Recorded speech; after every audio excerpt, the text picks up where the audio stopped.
Yang mana yang lebih dulu yang mau didengarkan? Nanti kami Oke. dari Jadi Pak Dedi. para saksi nanti dengarkan pertanyaan dari kuasa pemohon, ya. Silahkan dari kuasa pemohon. Terima kasih Yang Mulia. Yang saya muliakan Pak Dedi dan Mas Teguh.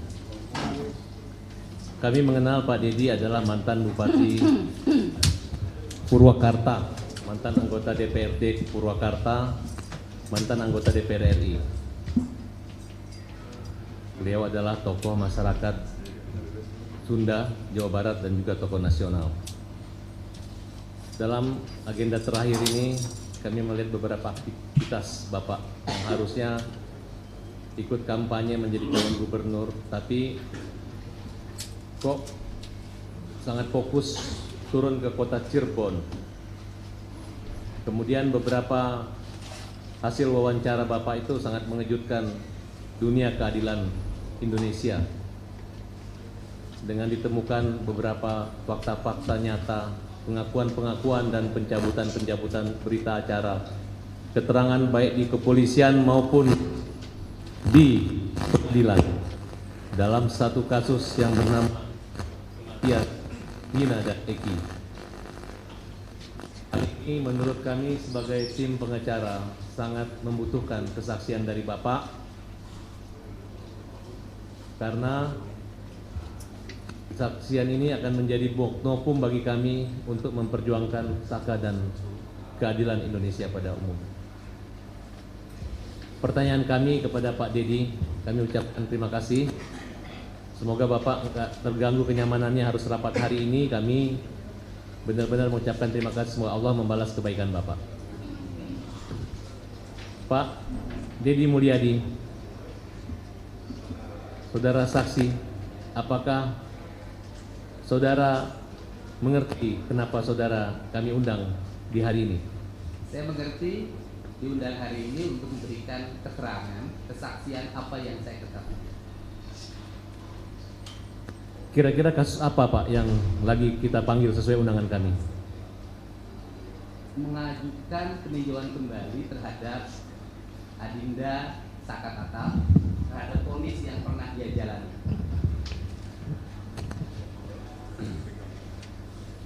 Apa pendampingan atau menelusuri ini merupakan bagian pekerjaan dari Bapak atau dan kepedulian buat Bapak? Iya, pendampingan bukan pekerjaan saya, tetapi sebagai warga negara Indonesia, saya memiliki kewajiban untuk menyampaikan berbagai informasi yang belum diketahui publik, yang belum diketahui oleh penyidik, agar saudara Saka Tatal bisa diposisikan pada posisi yang sebenarnya. Apa yang membuat Bapak tertarik, tergugah hati Bapak untuk turun sejenak di kota Cirebon? Keterpanggilan jiwa, karena ada masyarakat yang tidak berdaya menghadapi berbagai tuduhan, tuntutan, dan hukuman yang dialami tanpa sempat memberikan pembelaan yang sempurna dalam perjalanan hukumnya.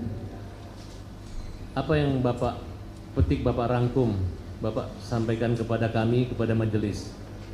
Titik ketidakadilan itu apa? Temuan Bapak yang Bapak dapatkan? Temuan yang saya dapatkan telah saya sajikan di channel YouTube Kang Dedi Mulyadi Channel. Dari seluruh temuan itu, saya yakin penyidik, siapapun yang punya hati pasti bisa melihat apa yang sebenarnya terjadi pada kasus ini. Bapak pernah mewawancarai Saka Tatal? Pernah. Nilai-nilai apa yang Bapak dapatkan? Iya, nilai yang dapatkan pertama dari sisi kemanusiaan. Saudara Saka Tatal pada usia remaja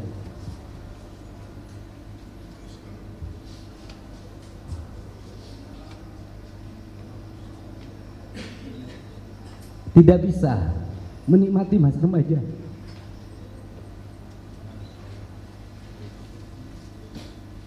Dan dia harus melewati penjara dalam kurun waktu yang lama. Mengalami tekanan psikologi, tekanan fisik yang harus dia alami. Dan yang saya kagumi adalah setelah bebas, dia menyatakan menggugat pada negara bahwa dia tidak bersalah.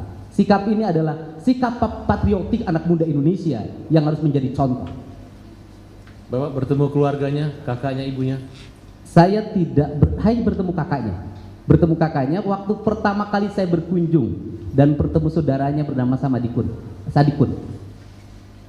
Pak Dedi pernah ke rumahnya? Saya pernah ke rumahnya. Ada motor atau ada kekayaan atau nilai-nilai sosial yang tinggi di situ yang Bapak temukan? Iya, saya lihat hanya ada rumah yang dalam posisi ya rumah yang sangat jelek. Kemudian berapa orang yang sudah Bapak wawancarai saat itu? Kalau sampai saat ini mungkin sudah puluhan ya, saya sudah nggak bisa menghitung. Tetapi yang menyangkut Saka Tatal yaitu mencoba memahami peristiwa apa yang dialami oleh saudara Saka Tatal pada tanggal 27 Agustus 2016. Apa yang saudara ketahui berdasarkan informasi yang diwawancarai tentang keberadaan Saka Tatal tahun 2016 tersebut? Dari channel yang saya ungkapkan ke publik pada tanggal 27 Agustus 2016, saudara Saka Tatal berada di rumah. Dia berada di rumah neneknya dan berada di rumah Sadikun. Kemudian pada waktu itu dia nongkrong-nongkrong sampai malam hari di rumahnya Sadikun. Pada waktu itu ada motor saudara Irfan yang mogok karena mengalami gangguan kabilator.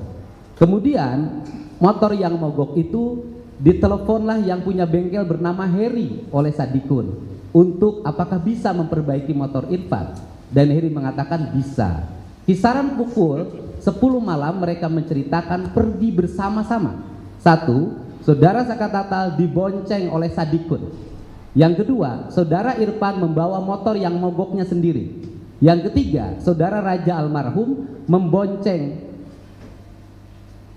Kodir, dan Kodir bertugas untuk nyetep. Mohon maaf, nyetep itu adalah kakinya Kodir didorongkan pada motornya Irfan agar bisa berjalan. Kemudian setelah mereka berangkat masuk ke flyover. Di flyover itu Sadikun menceritakan ada kerumunan orang, ada polisi di situ. Dan Sadikun berkesimpulan bahwa itu adalah operasi tilang, sehingga karena dia tidak bawa surat-surat motor, dia tidak jadi lewat ke flyover, dia turun ke jalan arteri yang bawah. Kemudian mereka akhirnya sampailah ke bengkel Heri, dan bengkel Herinya motornya diperbaiki. Dari seluruh rangkaian yang saya lakukan bersifat mendadak, dalam bahasa hukumnya mungkin rekonstruksi, kalau saya tidak punya kewenangan untuk itu.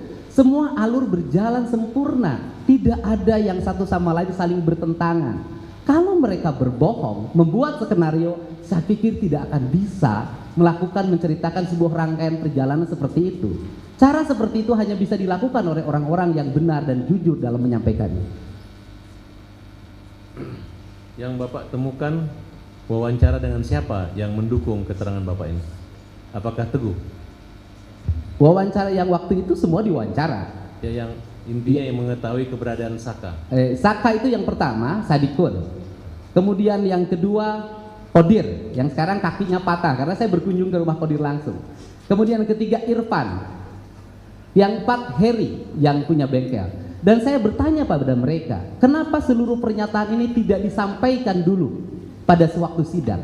Mereka menjawab, kami menyampaikan, cuman diabaikan. Ada pertanyaan hukum kami yang kami pertanyakan adalah kenapa pernyataan mereka di muka hukum yang diambil di atas sumpah oleh hakim itu diabaikan, sedangkan saudara Dede dan Aep yang tidak menyampaikan di depan majelis hakim dan tidak diambil di atas sumpah justru dijadikan dasar putusan.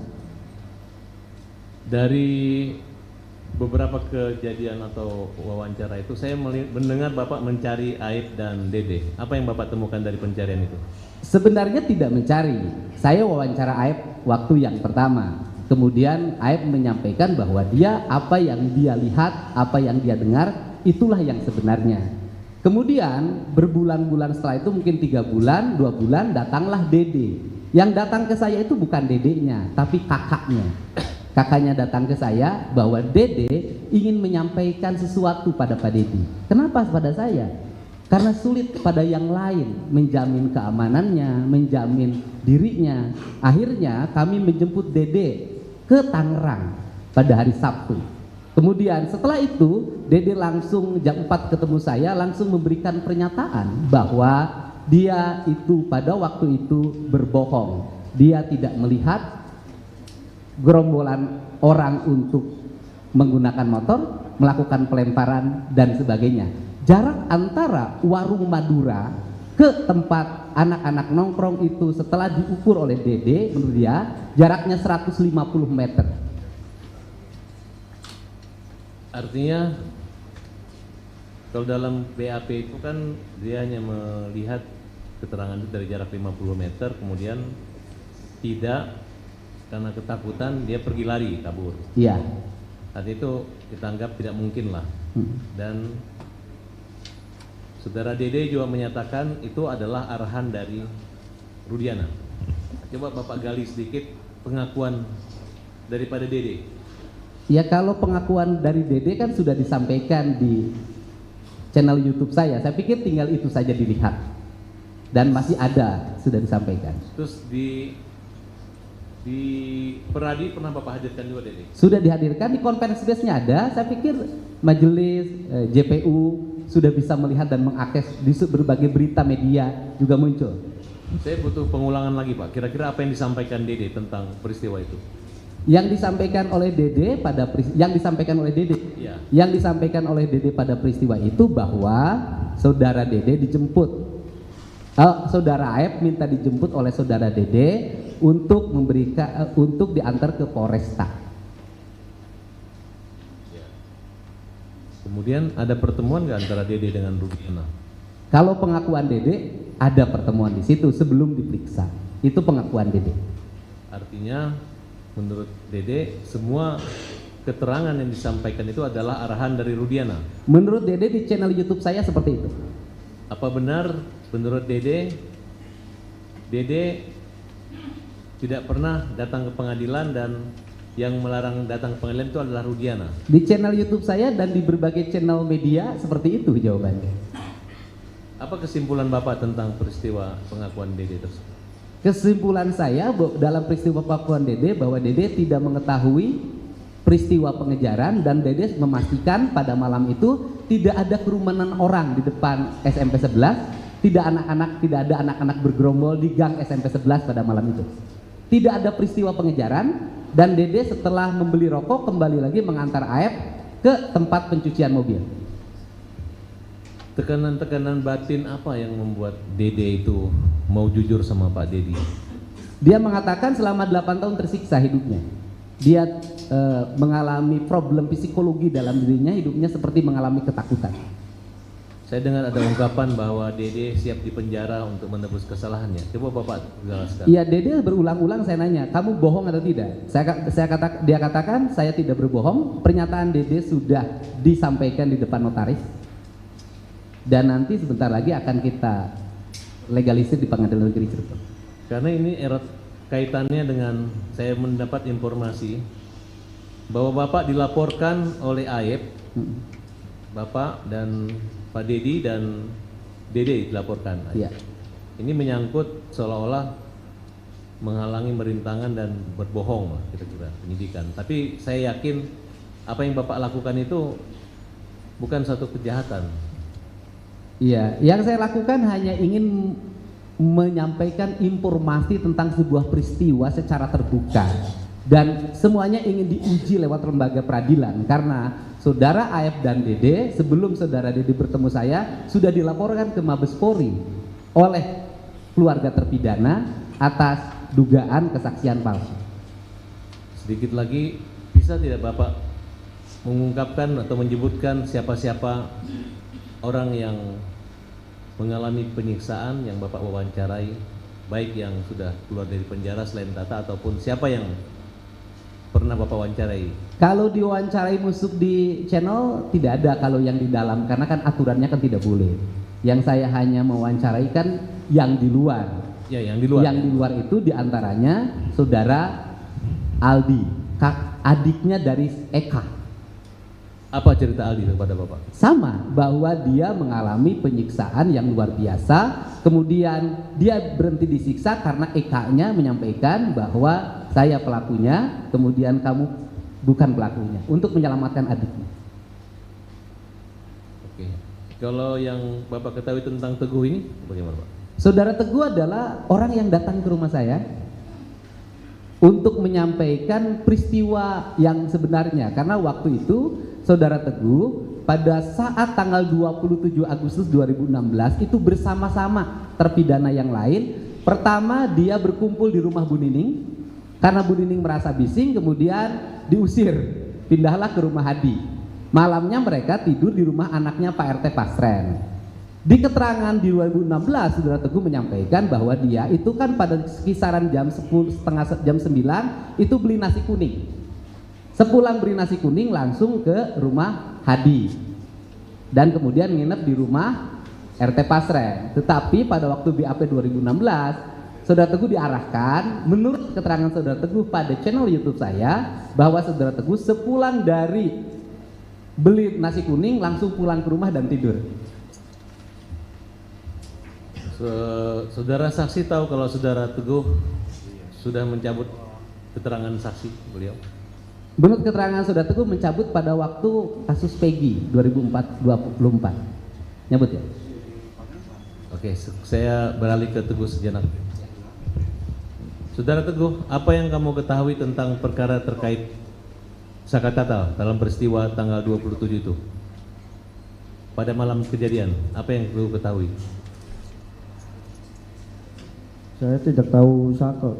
Kalau Tapi Teguh kenal Saka? kenal, Nah, waktu malam tanggal 27 itu ketemu Saka, apakah ada Saka di rumah Pasren? nggak ada. Kemudian apa yang saudara katakan pada berita acara penyidikan tentang kehadiran Saka? Ya Teguh cerita yang 5 itu Eka, Eko, Hadi, Jaya, Supri, terus Teguh, Okta, Udin, sama Pram bilangnya gitu. Cuman ya itu kata Kenapa di BAP ada nama Saka? Teguh juga nggak tahu itu. Kamu Nggak nyebut nama Saka Teguh juga. Yang kamu cabut BAP-nya apa? Yang kamu cabut tentang Saka, keterangan tersebut? Ya yang itu dihilangin nama Saka. Artinya Saka tidak ada. Iya tidak ada. Kenapa Teguh mengatakan ada? Karena dipaksa, karena disiksa, atau karena diarahkan? Karena diarahkan Siapa yang mengarahkan? penyidik. Soalnya waktu itu kan Teguh tetap kekeh bahwa di situ tuh tidak ada Saka. Artinya kalau saat ini Saka mengatakan dia memang tidak ada di tempat pada masa pembunuhan itu, kejadian itu benar menurut Teguh? Tidak. Bukan, maksudnya kalau Saka kan sekarang mengingkari bahwa dari dulu dia mengatakan dia tidak terlibat bersama kelima orang tersebut. Iya. Apakah betul? Betul. Jadi apa yang Teguh katakan di kepolisian saat itu tidak benar? Iya, bohong. Sudah dicabut Sudah. di pengadilan. Kalau pengadilan belum. Waktu keterangan saksi di Polda atau di peradilan di Pengadilan Negeri Bandung? Kalau cabutnya baru di Polda aja. Oh, tapi belum pernah ke pengadilan. Pengadilan pernah, cuman Teguh kan cerita ya itu yang 5 itu pas nyampe di beli nasi kuning balik lagi ke rumah Hadi, terus tuh diberhentikan. Kamu udah tidak sesuai dengan BAP. Saya ingat Teguh waktu di 2016. Coba ulangi yang pelan-pelan ngomongnya. Jangan gugup, tenang dulu. Tarik napas dulu. Waktu Teguh di pengadilan kan bilang bahwa Teguh tuh jam 8 ke warung Ibu Nining bertemu dengan Eka, Jaya, Supri, Eko, Eka, Teguh, Udin, Okta, Pram. Terus di rumah Ibu Nining pindah ke rumah Hadi sekitar jam 9. Terus sekitar jam 9 tuh Teguh beli nasi kuning, balik lagi sekitar 15 menit nyampe ke rumah Hadi, ketemu lagi sama yang 8 itu. Lalu Teguh sekitar jam 10 tuh kembali tidurlah ke rumah Pak RT. Tapi memang ada menginap di rumah Pak RT itu benar? Benar Para ada. terpidana itu betul. Ada. Kenapa diingkari oleh Kapi dan Pak RT? Ya nggak tahu juga. Kamu yakin bahwa mereka memang di rumah Pak RT? Saya yakin. Ketika kamu mendengar Pak RT mengatakan tidak mengenal dan tidak ada di situ, tidak ada nginap-nginap, apa pendapat kamu? Kan diingkari, kan Iya. kamu ada di rumahnya Pak RT, betul? Bersama 5 orang itu tanpa Saka kan? Iya. Nah, terus Pak RT tidak mengaku. Ya Teguh tetap bilang tidur di situ, terus ya lalu diarahkan pulang ke rumah Pram. Kapi kenal? Hah? Kapi, anak Pak RT, anak Ya Pasren. tahu aja, cuman nggak terlalu deket. Oke. Ada yang mau tambah? Ditambahkan yang mulia. Juru bicaranya tetap seperti kemarin ya? Berapa orang? 3? 2? 3. Ya, silahkan. Saya juga mengucapkan terima kasih kepada Pak Deddy Mulyadi yang mempunyai keberanian membongkar dalam fakta-fakta melalui channel YouTube-nya. Bapak tahu tidak risiko hukum yang akan diterima oleh Bapak sendiri? Bahwa ya kan dari pihak sana juga melaporkan bahwa itu risiko hukumnya. Tahu tidak Pak risiko hukum ini? Ya, setiap perbuatan pasti ada resikonya. Dan tahu resiko hukumnya, saya bisanya dijerat dengan undang-undang IT. Udah siap tuh Pak Deddy? Setiap berbuat pasti harus dipertanggungjawabkan. Terima kasih Pak Deddy. Bapak mewawancarai Dede yang ada di channel YouTube-nya Bapak. Apa Pak yang melatar belakangi Dede mau berbuat satu kebohongan dalam peristiwa malam itu seolah-olah bahwa Dede ada di tempat? Apa yang Bapak ketahui itu? Kalau pengakuan pada saya karena kepolosan dirinya, tingkat strata sosial dirinya yang rendah karena dia sekolahnya cuma SMP, statusnya mungkin kuli bangunan hari ini ya, waktu itu setim mobil, dan kemudian juga ketidakmampuan power diri menghadapi orang yang berseragam. Baik, gitu. Saya ada lihat tayangan Pak di media ya. Lalu kalau nggak salah Pak Deddy bersama dengan rekan advokat lainnya melaporkan Kasren dan Kapi ya kalau nggak salah. Kenapa Pak Deddy laporkan Kasren dan Kapi itu, kenapa dilaporkan? Yang melaporkan bukan saya, yang melaporkan keluarga terpidana. Oh, keluarga terpidana. Apa yang Saya Pak dan Deddy kuasa ketahui? hukum. Iya, karena di situ ada perbedaan pengakuan. Sampai hari ini baik terpidana maupun tetangga, karena masih banyak lagi, di saya sumber yang belum saya tayangkan, baik tetangga, orang yang lewat, Teguh, Pram yang tidak ditahan, yang posisi bukan terpidana, mereka meyakini betul bahwa malam itu mereka tidur di rumah anaknya Pak RT. Yakin dia? Ya mereka yakin, jadi semua menyatakan yakin. Jadi keyakinannya bukan hanya terpidana, orang yang tidak terlibat pidana pun yakin. Yang terakhir yang sampai ke saya nanti saya tayangkan adalah bekas ketua penyelenggara Agustusan, karena dia melihat pagi-pagi anak-anak itu tidur di rumah Pak RT dan jendela rumahnya karena dia tetangganya. Lalu kemudian kalau menurut saudara saksi ya, kalau menurut saudara saksi hasil investigasi secara independen sendiri yang dilakukan oleh Pak Deddy Mulyadi, seluruhnya sudah hampir diwawancarai oleh Pak Deddy. Apa kesimpulan sedikit oleh Pak Deddy, artinya bahwa pandangan dari Pak Deddy, kasus ini seperti apa? Iya, saya kan tidak boleh menyimpulkan. Yang berhak menyimpulkan adalah majelis. Pandangan hati saya adalah ada ketidaksempurnaan di dalam proses penyelidikan, penyidikan, penuntutan dari kasus ini. Ada ketidaksempurnaan, banyak fakta-fakta dan yang tidak dihadirkan secara sempurna. Baik, cukup yang mulia dilanjut. Izin yang mulia. Ya, saudara saksi Teguh, saya mau tanyakan, apakah saudara memiliki pengetahuan bahwa pemohon Saka Tatal tergabung dalam geng motor? Tidak. Tidak. Iya, Jadi Saka Tatal tidak tergabung dalam geng motor. tidak. Kalau teman-teman yang lain, Sudirman, Jaya, Eka Sandi, Tidak. tidak juga. Iya. Oke. Saudara saksi Kang Deddy Mulyadi, ya kami secara umum tahu Kang Deddy punya channel YouTube, tapi tentu tidak semua kita mungkin sudah nonton, dan ini forum yang mulianya untuk menyampaikan. Ya. Jadi saya ingin menanyakan kepada Kang Deddy.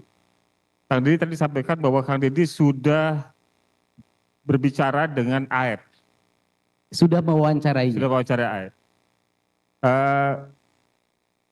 Keterangan apa yang disampaikan AF kepada saksi Dedi dalam wawancara tersebut?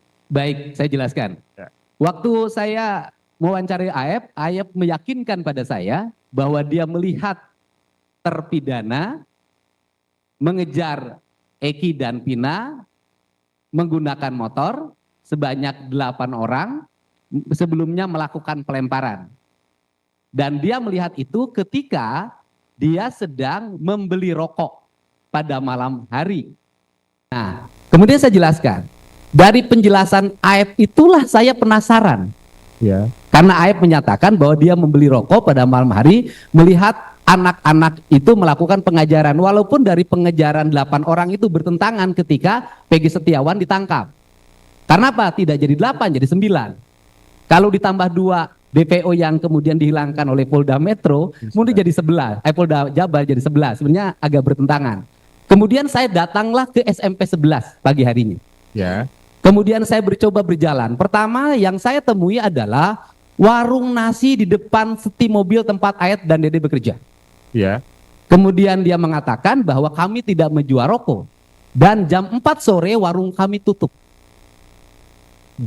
Kemudian saya mencoba lagi mencari penjual rokok. Ternyata penjual rokok yang tersisa yang buka malam hari di tahun 2016 itu ada satu penjual namanya Warung Madura. Ya. Jarak dari Warung Madura ke tempat yang tuduhan anak-anak kumpul itu kurang lebih waktu itu 120 meter. Ya. Nah, setelah itu sudah beberapa lama, lebih dari 1 bulan, pemilik Warung Maduranya bertemu dengan saya dan saya tanya, apakah AF dan Dede pernah beli rokok? Waktu itu AF aja saya tanya. Dia katakan memang ada. Tetapi peristiwa pelemparan dan peristiwa pengejaran tidak pernah ada menurut yang punya Warung Madura, baik suaminya maupun istrinya. Apalagi jarak yang Warung Madura yang waktu itu ditunjukkan oleh AF itu lebih jauh dibanding yang sekarang. Jaraknya hampir 150 meter. Ya. Apakah dari Warung Madura itu ke tempat 8 orang yang mengejar motor Eki yang ditumpangi oleh Vina itu dapat terlihat? Tidak akan kalau malam hari, siang pun jauh. Oh. Jadi tidak akan terlihat? Tidak akan terlihat. 120 meter apalagi sekarang itu 150 meter, bukan 120. Jauh jaraknya. Ya. Ya. Saudara saksi mendapat somasi dari Pak Rudiana ya? Mendapat somasi lisan. Ya, somasi lisan dari Pak Rudiana. Ya. Yang disampaikan secara terbuka. Ya. Saudara saksi mendapatkan, dilaporkan ya sebagai terlapor oleh AF. Iya, di Polda Metro. Ya. Bisa saudara saksi sampaikan di forum yang mulia ini, apa yang melatar belakangi ya dari pengetahuan saudara saksi, kenapa saudara saksi diberikan somasi oleh pihak Rudiana melalui kuasa hukumnya dan dilaporkan oleh pihak AF? Silakan. Karena saya menayangkan pernyataan dari saudara Dede yang mengatakan bahwa saudara Dede tidak pernah melihat pengejaran, tidak pernah melihat pelemparan, dan saudara mengatakan pengejaran dan pelemparan itu bohong. Itu latar belakang laporan polisinya AF. Iya. Oke. Kalau yang Pak Rudiana? Pak Rudiana mungkin, kalau saya mungkin ya, saya nggak tahu dasarnya, mungkin keterangan saudara Dede yang mengatakan sebelum diperiksa dia diarahkan oleh Pak Rudiana. Oh. Cukup. Pak Dedi, apakah Pak Dedi pernah melakukan penelusuran kepada keluarga Vina? Pernah. Apa Pak yang didapatkan dari situ? Yang didapatkan yang pertama bahwa penjelasan dari ibunya Peggy pada waktu peristiwa tanggal 27 Agustus 2016, Peggy tidak berada di rumah, tapi berada di Bandung bekerja dengan bapaknya. Vina. Iya, keluarga Vina. Oh iya, baik. Kedengarannya Peggy. Peggy tadi bilang. Vina, sorry. Oh, Vina. Ya baik. Saya pernah mewawancarai kakaknya Pina. Kakaknya Pina menyampaikan dalam channel wawancara saya, begini cerita kakaknya Pina di channel saya, bahwa dia mendengar kabar adanya kecelakaan yang dialami oleh Vina dan Eki. Kemudian beberapa hari setelah itu dia bertanya ke Parudiana, menanyakan HP Vina gitu. Nah kemudian juga pada waktu itu dia mendengar ada yang kesurupan, namanya Linda. Yang kesurupan itu kemudian menurut di channel saya, mudah-mudahan nanti tinggal dilihat, menurut kakaknya Vina itu direkam. Rekamannya diberikan pada Parudiana. Nah dari rekaman itu di kesurupan itu menunjukkan bahwa Vina itu meninggal bukan karena kecelakaan, tapi karena dibunuh.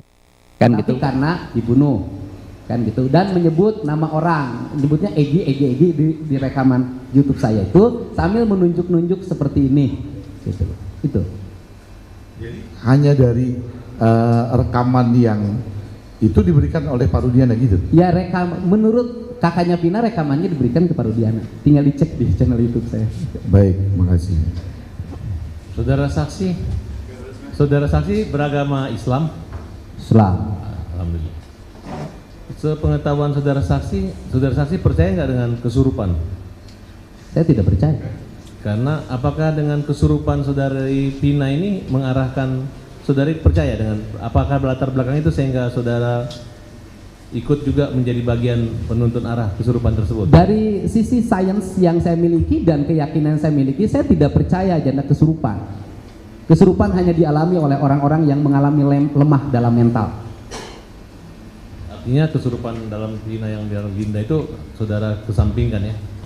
Tidak percaya terhadap kesurupan. Baik. Kan karena nanti ruhnya nggak bisa dihadirkan di pengadilan.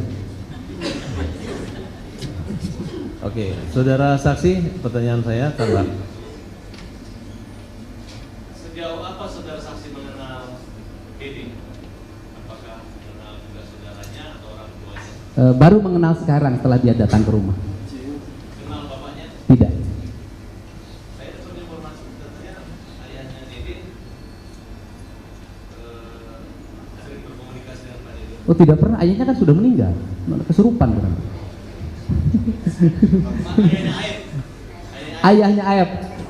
Ayahnya Aep itu warga Purwakarta. Dia tinggal di desa Palinggihan. Saya waktu itu setelah Aep susah dihubungi, saya mencoba bertemu dengan ayahnya untuk bertanya Aep di mana posisinya. Dan kemudian bapaknya mengalami tekanan psikologi yang luar biasa. Apa yang diceritakan ayahnya? Mengingat anaknya ini kan bertentangan nih, karena Dede merasa diikuti sama Aep. Nah sekarang coba ceritakan kondisi fisiknya ayahnya ketika dekat rumah. Waktu awal saya ketemu ayahnya Aep, waktu itu saya belum bertemu Dede. Bapaknya memang seperti mengalami ketertekanan psikologi, walaupun merahasiakan di mana posisinya Aep, hanya menyampaikan Aep berada di Bandung, kan gitu. Nah, kemudian setelah Dede ditemukan bertemu dengan saya, 3 hari yang lalu, 3 hari yang lalu, ayahnya Aep datang ke saya diantar pamannya untuk menyampaikan keluhan bahwa ayahnya mengalami tekanan psikologi yang berat sehubungan dengan kesulitan untuk bertemu dengan Aep menurut ayahnya. Ayahnya secara pribadi atau seluruh keluarga Aep? Ayahnya dengan pamannya, dan tadi malam adiknya Aep yang latihan PON juga datang ke rumah. Karena ada dugaan bapak katanya menyandra. Waduh, channel YouTube saya tadi malam ada bapaknya bahagia. Dari kehadiran bapaknya kemudian tertekan itu apa kesimpulan Oke, bapak? saya sampaikan ya, karena ayahnya mengalami tekanan psikologi yang berat, maka saya menawarkan diri, Bapak, kalau tidak, agar Bapak tidak terlalu stres, ada kegiatan kerja aja di rumah saya. Dan akhirnya ayahnya menyambut dengan gembira. Dia ngurus ayam, ngurus ikan, dan bisa dilihat tadi pagi jam 5 dia sudah bangun, sudah ngasih makan ayam, sudah dalam posisi sangat tidak depresi dan happy. Dan saya katakan persoalan beda pemahaman saya dengan Aep itu urusan pribadi masing-masing, tapi urusan saya melindungi orang tua karena saya sudah tidak punya bapak agar hidupnya tenang dan nyaman, itu adalah kewajiban saya sebagai manusia. Oke, bapak ketahui kan si Aep ini kan saksi, Ya, bukan pencuri, ya, tidak dicari. ya. Sulit tidak keluarganya menemui Aep? Ya kalau sampai hari ini sih menyampaikan agak kesulitan menemui. Artinya keluarganya Aib tidak mengetahui keberadaan Aib. Hanya menyampaikan bahwa ada di Bandung. Tapi mereka tidak mengatakan berkomunikasi terakhir ataupun curhat Aib. terhadap- Sekarang Aib sudah mulai nelpon setelah bapaknya bareng dengan saya. Ya mudah-mudahan dengan kondisi begini Aib bisa kembali ke Dia jalan. nelpon ke pamannya karena bapaknya HP-nya dimatiin, kayaknya pengen tenang. Pak Dedi ada lagi yang mau disampaikan? Tidak ada. Sekarang itu ditutup. Yang mulia, maaf, kami ini kan dibagi 3 juru bicara. Saya mau mengusulkan, bisa nggak saya didemo sama tim saya untuk dapat diberi kesempatan 1 orang bertanya yang saya tunjuk. Jangan demo lagi ya, lancar aja. Oke. Tambahan sedikit yang mulia. Dan saudara saksi Pak Dedi, dari hasil penelusuran Pak Dedi membongkar fakta-fakta ini, Pak Dedi pernah dengar nggak bahwa adanya peristiwa kecelakaan dalam kasus ini?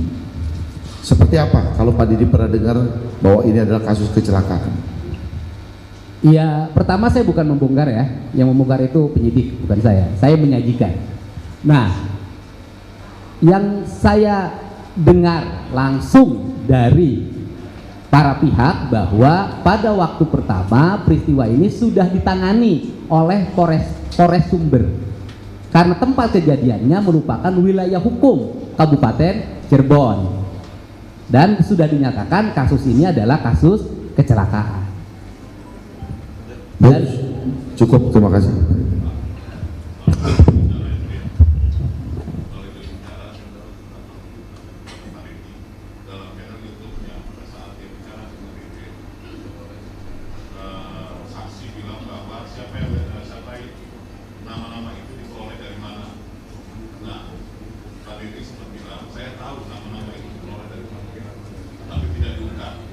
Bisa dijawab, Pak Dedi? oh, di channel YouTube saya itu kan nama-nama itu diperoleh dari mana, tinggal baca BAP. Di BAP kan sudah ada keterangan dari pelapor, di mana pelapor itu sudah menemukan nama-nama itu. Kan ketika melapor di BAP yang saya baca, itu saya jadi PH. Baca itu kan pelapor sudah menyampaikan nama-nama yang dilaporkan. Nama-nama yang dilaporkan sumbernya dari mana itu hak penyidik nanti untuk mengungkap. Saudara saksi, yang dimaksud pelapor siapa? Pelapor kan Pak Rudian. Terima kasih. Cukup yang mulia. Cukup yang mulia.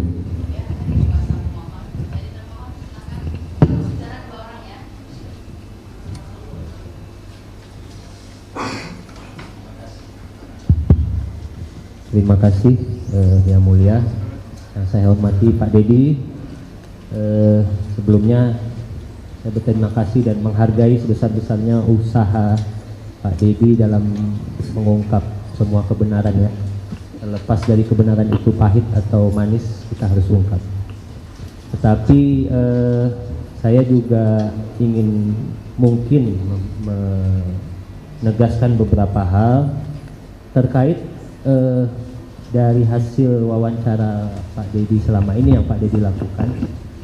Apakah ada Pak Dedi melakukan upaya untuk tadi seperti Pak Dedi sampaikan ada keterangan bahwa RT Pasren ya menerangkan bagaimana itu pernah ada upaya?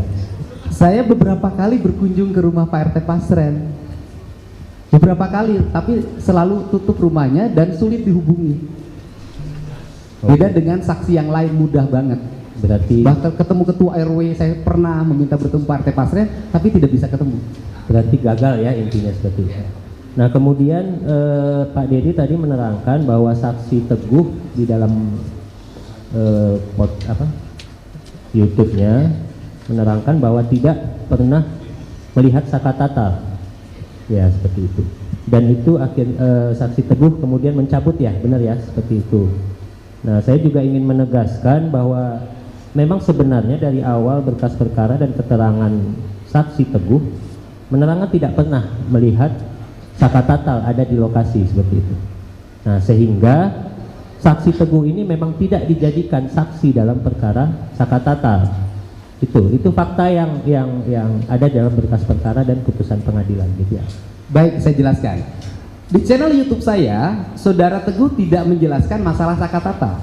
Di channel YouTube saya, Saudara Teguh menjelaskan, dia sambil menangis bisa dilihat di situ, bahwa dulu di 2016 di BAP-nya dia pertama berkumpul di rumah Bu Nining, kemudian setelah itu Saudara Teguh membeli nasi kuning. Kemudian di BAP 2016 setelah membeli nasi kuning, Saudara Teguh langsung pulang ke rumah Pram bareng berdua dan nginep di rumah Pram. Tetapi di channel YouTube saya dia mengatakan bahwa itu bohong. Yang benar itu adalah setelah beli nasi kuning, Saudara Teguh kembali lagi ke rumahnya Bu Nining, kemudian ke rumahnya Hadi, dan ikut nginep di rumahnya anaknya Pak RT Pasren. Untuk itu keterangan di channel YouTube saya. Oke. Kalau gitu saya juga ingin menegaskan ini dari saksi Teguh sesuai dengan BAP, kemudian sesuai dengan keterangan waktu di pengadilan yang terkait perkara dewasa, bahwa saksi Teguh mengaku pada hari Sabtu tanggal 27 Agustus 2016 jam 21 sampai jam 23 acara bakar-bakaran ayam bersama terdakwa Sudirman, terdakwa Eka Sandi, terdakwa Eko, terdakwa Hadi, terdakwa Supriyanto. Nah, hal itu diterangkan oleh saksi Teguh karena ada satu orang laki-laki meminta saksi Teguh untuk menerangkan hal yang tidak sesuai faktanya, yang mana saksi Teguh menerangkan seseorang itu adalah pengacara bernama Yogi, yaitu pengacara dari terdakwa. Apakah itu benar? Tidak itu. Ini dicatat di dalam ini, berarti ini yang mau dicabut. Itu ya belum dicabut satu waktu. Berarti yang mau dicabut yang ini. Iya. Berarti tidak benar keterangan ini. Iya. Seperti itu ya. Iya. Oke. Kemudian ya, tentu saja kita harus nanti juga terkait Itu keterangannya di mana? ya Pak, ya Bu. Keterangan BAP yang mana? Di putusan Bu, di putusan yang serta di mana? BAP Kan ada atas nama beberapa Teguh. putusan. Putusan Ada 3 nomor putusan. 4, putusan nomor 4 2017 atas nama saksi Teguh Wijaya. Di sana saksi Teguh menerangkan seperti itu. Oke.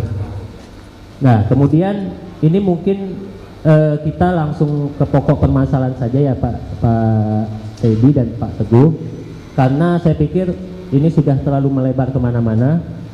Karena menurut kami pada awalnya memang tim dari pemohon menyatakan bahwa ini adalah kecelakaan lalu lintas tunggal, tetapi mungkin dari sebagian besar apa yang Pak Dedi sampaikan,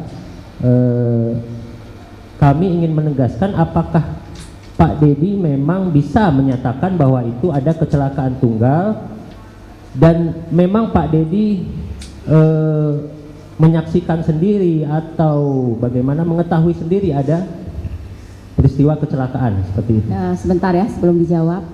Ini berdasarkan cerita, ya, bukan berdasarkan ia berada di situ. Jadi Iya, makanya sebentar, gantian bicaranya. Dari tadi kami kan pasif ya, sekarang kami ingin bicara lah, ya. Jadi ini atas keterangan ini ada cerita dari orang yang bercerita, ya. Posisikan bahwa ini adalah saksi, bukan terdakwa. Jadi jangan diarahkan, jangan ditekan, jangan dipaksa untuk keterangannya. Bebaskan untuk saksi berbicara. Siap, Majelis. Gitu ya. Kami hanya ingin menegaskan supaya itu dicatat di tetap akan dicatat dalam berita acara. Semua persidangan, semua apa yang terjadi dalam persidangan tetap dicatat dalam berita acara. Terima kasih, Majelis. Terima kasih, Pak. Terima kasih. Saya lanjutkan, Pak Dedi.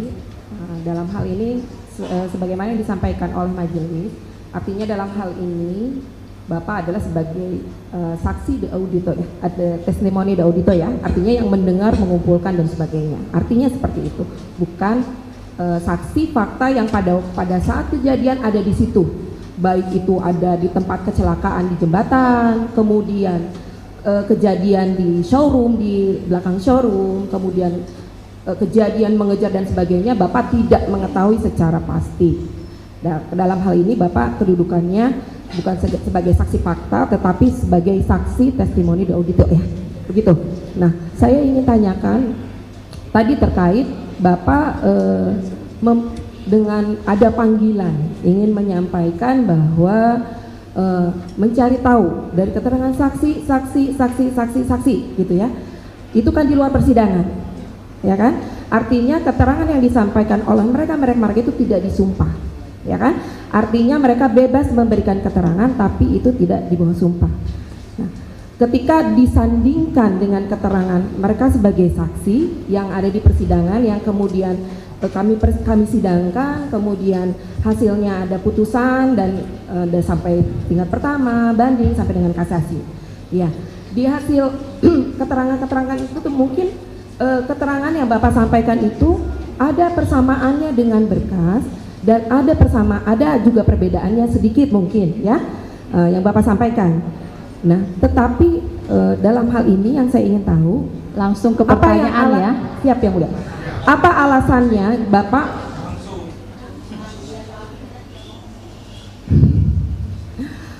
yang menjadi alasan Bapak untuk melakukan istilahnya sendirilah, maksudnya melakukan pemeriksaan atau pembuktian sendiri? Tidak, artinya kan perkara ini muncul itu setelah adanya SPDP masuk ke kejaksaan, kemudian penangkapan Peggy dan sebagainya. Apa yang menjadi alasan Bapak sendiri, bukan menggandeng pihak-pihak yang berwajib, sehingga apa yang dilakukan oleh Bapak itu berdasar? Mungkin itu ya. Sebentar, baik, terima ya, kasih belum ya. dijawab. Tadi sudah dijawab ya. Jadi tolong disimak pertanyaannya. Jadi tidak ada pengulangan lagi ya. Karena ini persidangan masih ada yang lain. Kalau kita cuma berputar di sini terus nggak akan selesai, gitu ya.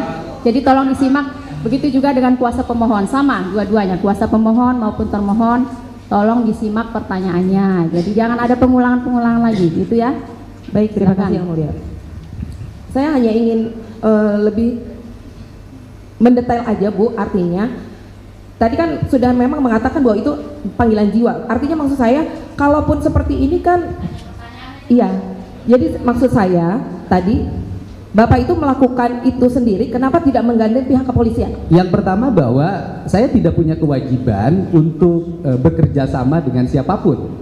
Karena tugas saya aja menyajikan informasi.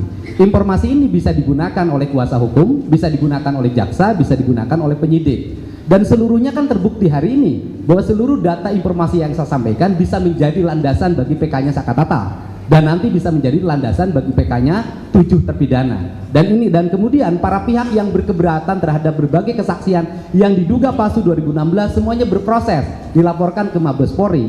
Apa yang saya lakukan sesungguhnya adalah bagian dari upaya saya untuk membantu alat penegak hukum agar mendapat informasi yang sempurna terhadap peristiwa ini.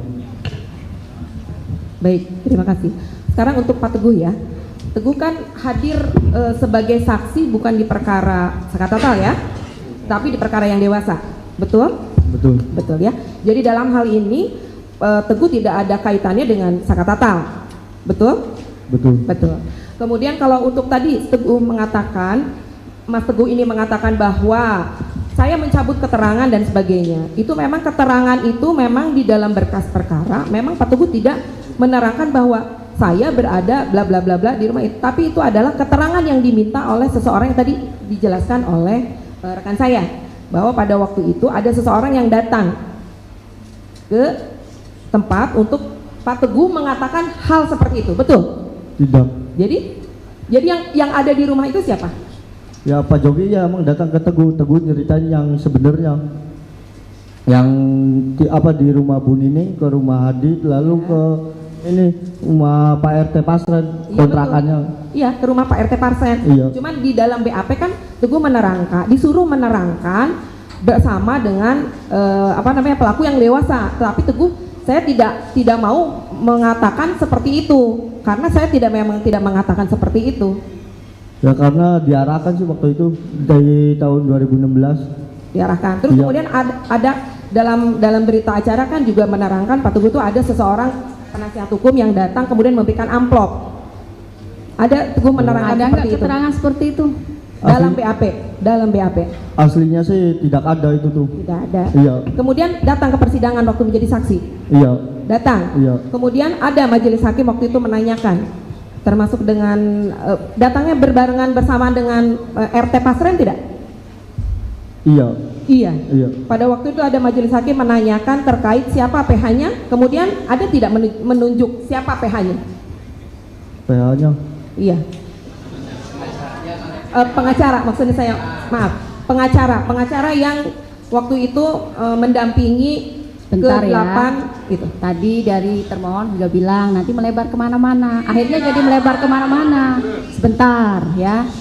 Jadi fokuskan. Tadi kan pertanyaannya ada nggak zakat tatal di situ gitu loh. Itu maksudnya. Kalau misalnya saudara dari termohon pertanyaan seperti itu ya, akhirnya melebar kemana-mana jadinya. Betul Bu. Ini hanya untuk menegaskan saja bahwa keterangannya yang disampaikan itu memang udah sesuai dengan berkas BAP gitu loh Bu. Gitu. Itu saja sih sebetulnya. Saya ingin yang disampaikan itu tidak perlu mencabut keterangan karena memang keterangan itu dalam berkas perkara yang disampaikan kamu benar. Kita Jadi tanya kamu nggak perlu aja cabut gitu, ke Teguh maksudnya. ya. Iya, Teguh. gitu lah maksudnya. Tanya aja ke Teguh. Tadi sudah ditanya Bu. Maksud saya bahwa BAP yang disampaikan di dalam BAP itu yang disampaikan oleh Teguh itu Ya, tidak perlu tanya aja dicabut langsung ke karena Teguhnya. Itu Iya. pernyataan itu dicabut nggak yang di BAP? Itu Iya. titik. Beda. dicabut. Beda Berarti yang mulia. bertentangan dengan yang disampaikan oleh Teguh berarti. Soalnya Teguhnya bingung ini. Jadi kalau mau bertanya itu langsung ke intinya. Ini kan orang awam ya. Beda kalau kita berbicara dengan sesama Silakan Pak Dedi hukum jelasin. gitu loh. Izin yang mulia, boleh saya menjelaskan? Yang Teguh. Sebentar dulu. Ini mau bertanya ke siapa? Ke Teguh atau Teguh, ke Bu.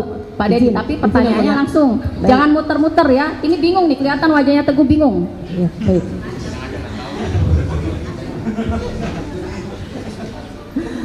Saya tidak membuat Teguh bingung, tidak. Iya, saya sudah menyampaikan ke Iya. channelnya Pak Dedi. Nanti Pak Dedi yang Saya hanya ingin bertanya kepada Teguh Pak. Nanti ada tadi kesempatan Bapak kan sudah selesai. Jadi Teguh kan menceritakan mencabut keterangan, Iya. ya kan? Mencabut keterangan bahwa saya pada waktu itu disuruh memberi keterangan saya berada di rumah berada di rumah RT Pasren, tidur di sana. Dalam BAP keterangannya bersama dengan para terdakwa yang 8. Betul nggak itu? Tidur di rumah Pasren bersama 8 terdakwa yang lain. Ya betul, saya tidur di rumah Pak RT Pasren. Kalau yang tidur di rumah Pram tuh diarahkan. Enggak, maksudnya saya nggak nanya itu, saya nanya betul berarti Teguh tinggal tidur di rumah RT Pasren. Iya betul. Bersama dengan 8 terdakwa yang lain atau tidak? Iya, bersama. Bersama. Iya. Cukup yang mulia. Bersama yang 5 narapidana. Dan 8, 5 kan? 5. Teguh, didengarkan dulu pertanyaannya, mau dijawab ya. Ya. Kalau Ripaldi mah saya tidak kenal, itu bukan orang situ. Ya, jadi berapa orang yang temannya nginap di rumah Pak Pasren? Eka, Eko, Jaya, Hadi, Supri. Nah, berapa Jadi- orang itu? 5. 5. Interupsi yang mulia, saya sampaikan, Bu Jaksa, ini yang membedakan keterangan ini adalah kontra daripada keterangannya Pak Pasren. Sedangkan Ibu Jaksa seolah-olah mengarahkan bahwa seperti itu ceritanya. Padahal kejadian yang di rumah Pak Pasren itu benar nginap, kalau mereka nginap di situ tidak ada kasus pembunuhan di sana.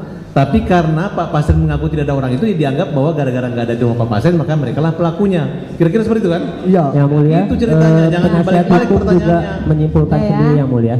Silahkan dari termohon, ini waktunya untuk termohon. Sudah? Mungkin cukup ya mulia. Cukup. Cukup ya. Yang mulia, Gimana? kami mau nambah sedikit. Pak Dedi, sepengetahuan Pak Dedi dari kesimpulan dan hasil Bapak menjalani semua tanya jawab ini murni pembunuhan berencana pemerkosaan atau kecelakaan? Kalau berdasarkan penelusuran yang saya lakukan dan mencoba mengkonfirmasi dari berbagai saksi, kalau menurut saya ini kasus kecelakaan murni. Kalau menurut Teguh, ini kecelakaan murni atau pembunuhan atau pemerkosaan? Ya setahu Teguh mah tadinya kecelakaan tunggal, tidak ada pembunuhan. Cukup. Terima kasih yang mulia. Terima kasih.